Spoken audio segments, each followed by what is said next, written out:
Okay, so survival tips and advice. I would say, I've mentioned this again, taking opportunities. What is up, people of the internet? My name is Avery, and I've just finished my second year of electrical engineering at UBC.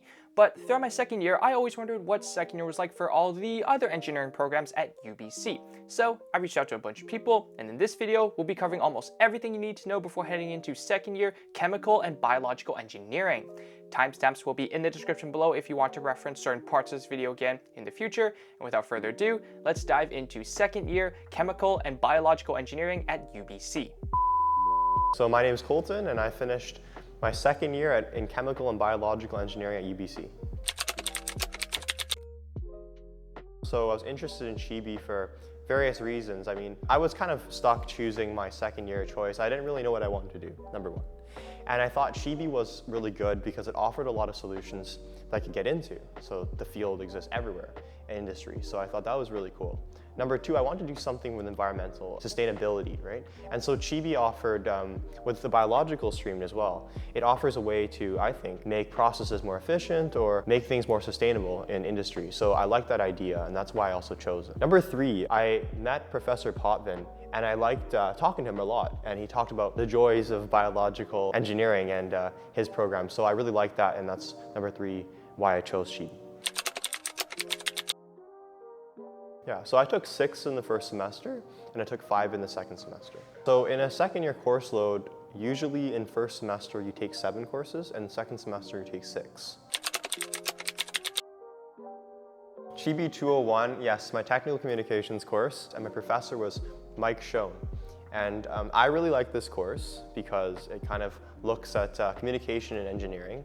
So how you write properly in engineering, how you express to the shareholders what you want in the project and what their needs are in the project. And also it's really team-based. So you would work in teams, I think it was 5, and we worked together on a report throughout the semester, and we presented that to Professor Schoen as well. In 201, it's very connected to another course called CHBE 220, and that's kind of like the main course of the second year in chemical and biological engineering. What happens is you have this overall project that you work on, and you get to choose from 15 different topics. So our group chose a project on green ammonia production. And through Professor Schoen's class in 201, he would grade more of the written part of the report, as well as how it kind of was presented in terms of the writing and also to a stakeholder. And then Professor Verrett would look more into the technical aspect of the report, the stream tables or the PFD, for example. So Professor Schoen 201, they did have a final and a midterm as well. So it's basically sit down, and it was a paper you'd have to write on multiple different discussion questions or case studies that Professor Schoen presented to us. Yeah, so 220 with Professor Verrett was Foundations of Biological and Chemical Engineering. And it was mostly in conjunction, like I mentioned, with 201, with Professor Schoen's course. That's where we mainly did the technical parts of our project on green ammonia. So we did PFD design.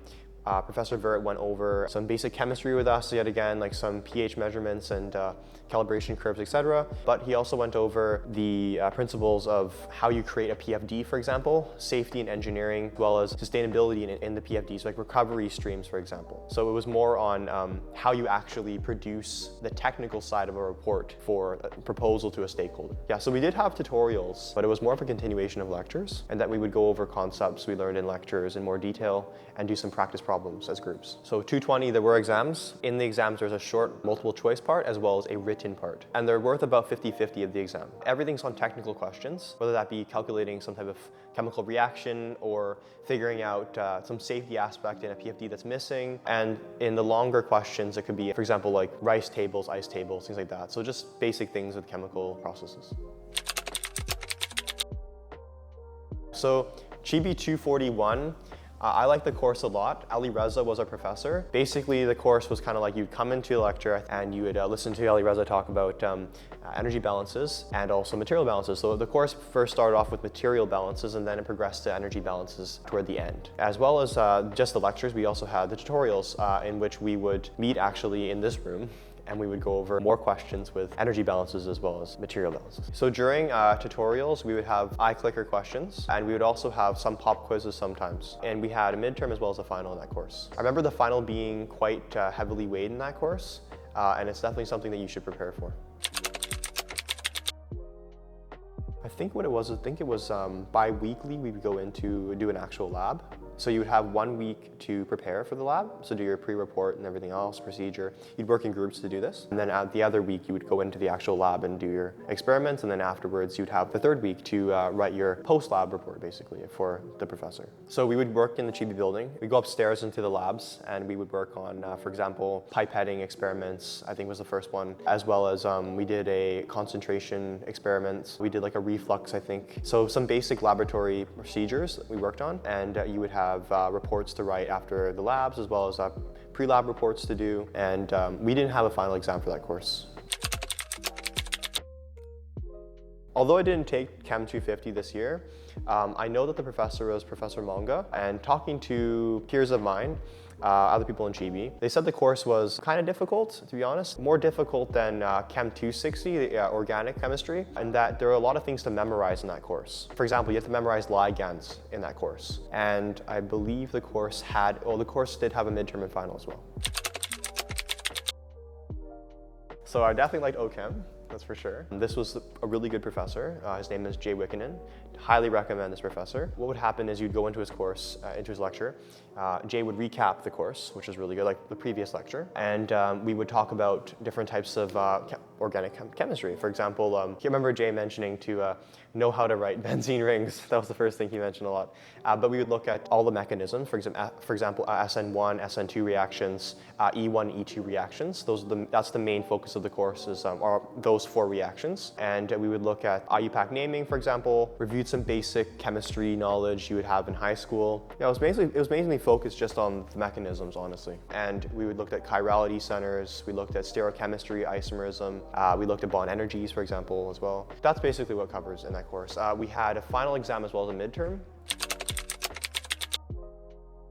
So Mark McLean and Math 253, in my opinion, it was a really good experience, honestly. Like, it was my favorite calculus course. And even though Mark McLean did his lectures through the computer, right? It was all online. It was really, honestly, easy to watch, and we had very limited errors in terms of like technical things going wrong with the computer or the stream service being of low quality. So I think for most of it, it was really high quality video, easy to watch. It was like one link you could click on and access the course. So in terms of accessibility, Math 253 was really easy and really good. Mark was a really good prof in my opinion. Learned a lot about Lagrange multipliers, learned about double and triple integrals, and we learned about partial derivatives. Some applications were like topography and mathematics, as well as moment of inertia, as well as center of mass and volumes. Yeah, there were also 2 midterms and a final in the course. I found the midterms and the final good. I think they were also delivered online, but the final was in person.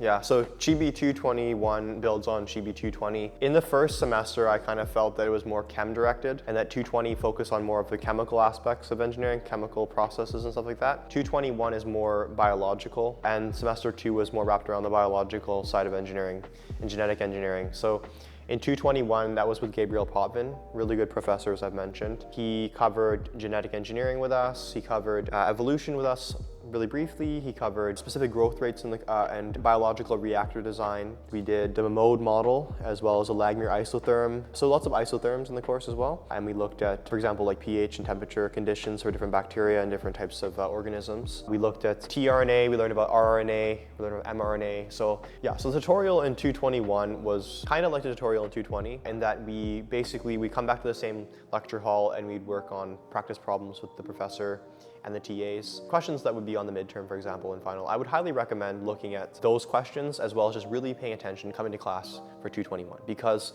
everything that's taught is honestly on the midterm and final. And the slides that Professor Potvin produces for the lectures are really, really good in themselves, but he'll mention a lot more things that will definitely be on the final and the midterms. So coming in for that course is extremely, extremely important. I believe there are 2 midterms and 1 final. So CHBE 230 was a good course. It was more difficult in my opinion because I didn't have any previous knowledge with coding. It's definitely a course that you can get through even with the least amount of knowledge. It starts off with the foundations of Python.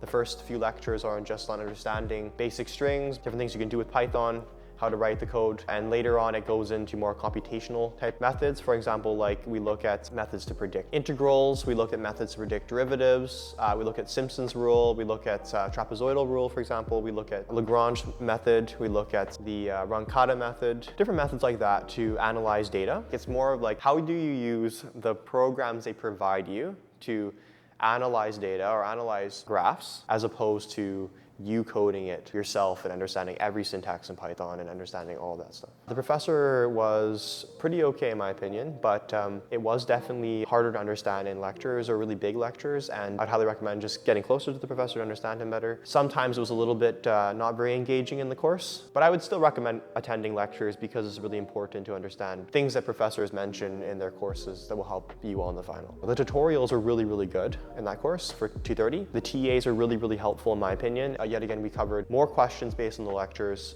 or went into more depth on how to solve upcoming homework problems in the tutorials. That course had one midterm and one final. It was online, or you were in person with your computer. They were on a service called Jupyter Labs. That's what it was. That's the software we used to run our programs and also where our final and midterm took place.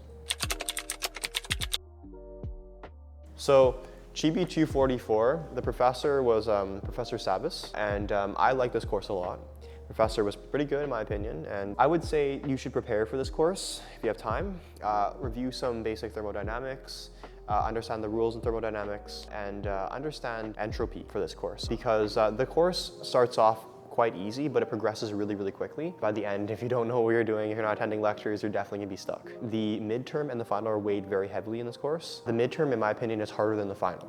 So if you can get through the midterm, you should be okay for the final, as long as you keep up and you keep studying, etc. They have a few questions on the midterm and final, so it makes it hard, because if you mess up a question, you obviously lose a large amount of your marks. There are very few questions on the midterm and final, and you should make sure that you practice everything you can. Professor Sabas does drop hints in his courses and in the lecture, so definitely attend lectures to understand what might be actually on the midterm or final. So tutorials were used for practice problems. The TAs, in my opinion, are pretty good, pretty helpful. We'd be in the same room as the lecturers, and they would write the questions on the board.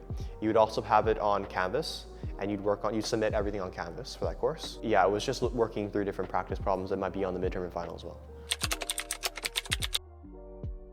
So 251 was a course on fluid mechanics, and it was with Professor Martinez. And I like the professor a lot. Professor Martinez was really good in my opinion. I highly recommend. Lectures were just like any other course. Martinez would have his slides open for us to work on. One important thing is that he doesn't post the slides. So attending lectures is really, really important. It's crucial because you have to take your own notes. We would go in, he would have everything open, he would have his lecture slides open, and you would have to write down basically what he had mentioned. So some things we covered in the course: from Bernoulli's equation, Reynolds number, we covered laminar flow, we covered turbulent flow, pipe flows, we covered different types of reactors and pumps, and the coefficient of roughness on different pipes. We also covered something called dimensional analysis, which I really appreciated.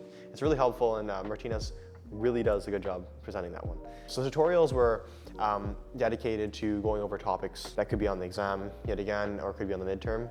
So more review of what happened in the lecture as well as practice questions. We had 2 midterms and a final. Some people found the midterms easier than the final. I found the final easier than the midterms, so it's kind of a 50-50 chance on. For at least for one of the midterms, there were the exact same questions on the midterm as they were presented during the lectures or tutorials. So going to the tutorials and lectures were really important because, yet again, we had actual examples replicated on the midterm. I also like to mention with that course, you can bring in a lot of notes. At least in our year, you could bring in a lot of notes for the midterm and the final. So it was almost open book in that way. And Martinez doesn't specify the exact amount of numbers of pages you can bring in. It just says a reasonable amount. But I remember people bringing in like 10 pages. So you can bring in a lot of examples. You can bring in a lot of notes for the exam. It's about the timing. That's important. Okay, so CHBE 264. I didn't take this course, but From what I heard from other people in my program, the course was more difficult than CHBE 263 in first semester. It was a continuation of CHBE 263. Same professor. I think they did more programming in that course. So actual programming with Python. They had a final report and a final presentation for that report they had to present. It is a 4-hour lab. So also to note that CHBE 264 is a 4-hour lab, and I think it is every other week. So Math 256 was definitely the harder mathematics out of all of the mathematics and engineering, in my opinion. I had Professor Gustafsson for my professor. I liked him, he was a pretty good professor. So yeah, we focused on Laplace, we focused on ODEs, we focused on PDEs, we focused on Fourier series, we focused on differential equations in general. Both the midterm and the final were difficult. Midterm was, I think there were 2 midterms, there was a final. First midterm covered mostly just the classic differential equations you'd find, and the second midterm focused more on Laplace transforms, and the final focused more on PDEs, as well as Fourier. I would say study everything for the final. I could at least bring in 1 cheat sheet, 1-page cheat sheet, so that was really nice, and that's all I can really remember, honestly. Yeah, so the workload compared to first year was less, in my opinion, but in saying that the assignments and projects were more difficult. So more time was dedicated to finishing these assignments and projects, and they were weighed more heavily than first year projects and assignments that were more plentiful, if that makes any sense. I would say the easiest course I had in second year was CHBE 263, as well as CHBE 221. The most difficult course was definitely Math 256. I think I'd recommend preparing for CHBE 244, so the thermodynamics, because just understanding some basic thermodynamics, reviewing what you've already learned in high school or in first year, maybe some review for fluid mechanics, so CHBE 251. Besides that, outside of CHBE, I would review for Math 253 to just over the summer you might lose some knowledge, so just recapping that knowledge is really good for the course because it does continue with integrals, and so it's understanding that is really important. Besides that, I would honestly say it's okay to just go into the course. Yeah. I would say by talking to other people in CHBE in second year, there was about a 50-50 in terms of getting into co-op. So some people got in, but others didn't, for sure.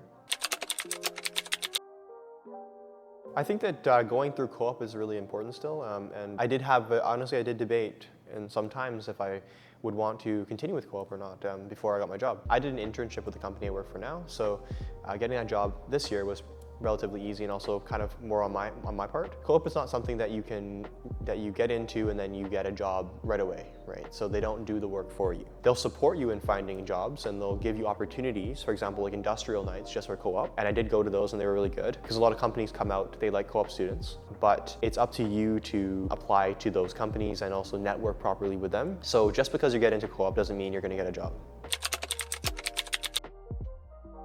Yeah, so I would say if you're coming into second year, getting an internship over the summer is really, really helpful, or just getting job experience in general, or really good volunteering experience is really, really helpful too. See if you can join an engineering design team. If you can get into one, that'd be really, really good. A lot of companies like that because it shows that you're trying to engage with the engineering community, you're trying to utilize what you learn in the classroom for actual projects, and you can talk a lot about like what you've learned and what you've done in these design teams and kind of like also the soft skills you've gained, like leadership or teamwork or valuing others, for example, right? So that's really, really important. I would say just take opportunities. Like don't be afraid to reach out, network with people, get engaged with the community, and especially with CHBE, like engage with the professors, engage with other students in CHBE and understand kind of, CHBE is looking at the process and the workings of things. So you need to understand a lot of things to do it properly, and to do that you need to network a lot. So it's really important to just show up to the industrial nights and show up to, for example, Imagine Day, and just try to like join a club or do something that you're passionate in, because that's really what it's all about. Yeah, so in second year, I applied to and got into Wastenauts, so UBC Wastenauts. It's an engineering design team. Their core focus is sustainability, and the sub-team I joined was MycoPack. Last year, our main focus was looking at producing a more sustainable alternative based on mycelium for food packaging or for packaging in general. And this year, I'm hoping to do more work with MycoPack and proposing the idea of working on an alternative to drywalls as well as insulation, such as fiberglass insulation. A design team is really really good in general, like I mentioned, and I would obviously recommend Wastelands. So being on a design team, I've taken away more knowledge. So in terms of technical skills, I've learned more technical skills in terms of lab procedures, working in laboratories, getting certifications like biosafety and chem safety, working with organisms properly, utilizing what I've learned in 221 for an actual project growing mycelium and cultivating mycelium. For me, it was more employing what I learned in my courses to an actual project. That's the biggest takeaway. In terms of soft skills and non-technicals, I learned a lot about communication skills, the idea of just taking opportunities, and also team bonding, right? The importance of teamwork. Wastelands does a lot of P&A, so project achievements, meetings and conferences, just a lot of team bonding events and things that we do together. So a lot of design teams will do that, and that's why it's really good to do them. Okay, so survival tips and advice. I would say, I've mentioned this again, taking opportunities. You come into CHBE, you're gonna have an orientation. Go to the orientation, okay? That's a very good tip just to get accustomed to other people, start to talk to other people. The person next to you, make it a habit that you sit down next to someone you don't know. Talk to them, introduce yourself, right? I would say the biggest survival tip for CHBE would be making sure that you work with others well and making and forming study groups to do work together, tackle assignments, tackle projects, because a lot of things in CHBE are based around teamwork. Almost all the courses you're going to be working with teams to do larger projects, so working with them is really important. Going to office hours is really important. A lot of the professors are really nice and they'll help you really easily. Their door is always open, which is really good. Attending lectures, attending tutorials for CHBE is really, really important. CHBE 221. Math 256. CHBElieve in yourself. It's hard to say. I liked a lot of professors. They're really good. I would say top two, have to say top two, Professor Potvin and Professor Martinez. Ooh, Professor James Fang. I think that I wish I knew more Python or more coding for second year. Genetically modifying E. coli and growing them on petri dishes, coming back and seeing that they were glow in the dark. I would not. I would stick with CHBE. And that's pretty much everything you need to know before heading into second year chemical and biological engineering at UBC. I just want to say a huge thank you to Colton for helping me with this video and for sharing his experiences in second year. As always, gently tap the like button, hit that subscribe button, and ring that notification bell to be notified whenever I release a new video. With that being said, I hope this video brought you value, and I'll catch you in the next one. Peace out.